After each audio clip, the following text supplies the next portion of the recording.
Hello everybody, welcome back to the channel. Hope you're well. Thank you for joining me again. Well, I'm on a walkabout. Beautiful day, you can see behind me. Apologies for my lack of live stream last night. Had a bit of an early start this morning with customers and one thing led to another and it just didn't happen, but I will do everything in my power to be here next Sunday. Well, what's been happening?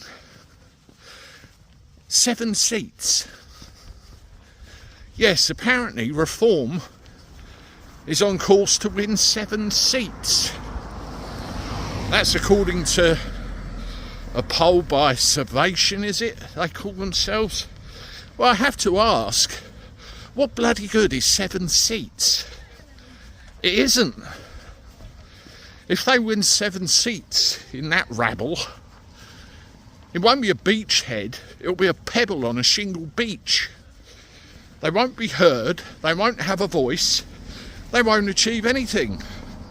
The Speaker of the House, you can see it right now, won't give them the time of day. You look at what happens with Andrew Bridgen every time he tries to say something.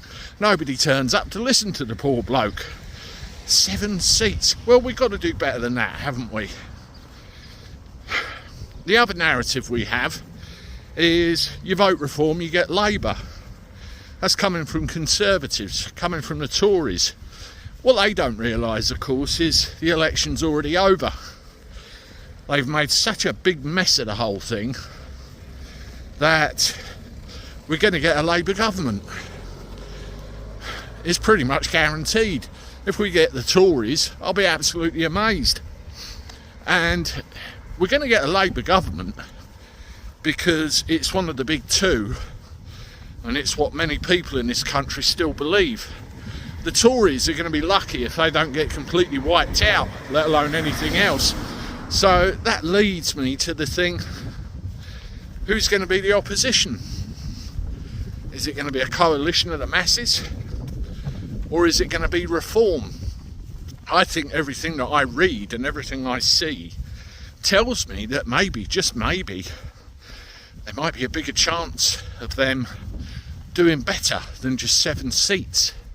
I mean, by God, if we're going to make any difference at all in this country and the way it's going, we've got to do more. Now, what makes me laugh is the desperation with the political parties we do have with regard to their intentions. You take where I am, for example.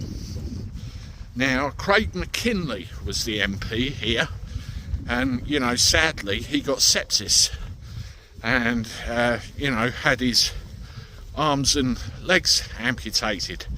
It's, you know, I quite admire the guy for carrying on the way he did, actually. But who's going to replace him? Well, they've parachuted in candidates who've got absolutely nothing to do whatsoever with our local area. The Conservative candidate for my area stood in the Wellingborough by-election and has got something to do with the Conservatives up there. What does she know about here? The Labour candidate, again, parachuted in, ex-BBC, got no idea whatsoever about this area and what makes it tick. Now, the Reform candidate, Paul Webb is his name. I've contacted his staff and I'm going to try and get him on a live stream. They've replied to me and I'm just waiting for a message from him. If Reform don't get any more than 7 seats, then in 4 or 5 years' time, what's the alternative? You tell me. Let me know what you think in the comments. Subscribe to the channel, hit the like button, and if you're on social media, as always, give me a share. I look forward to talking to you again soon. Toodaloo.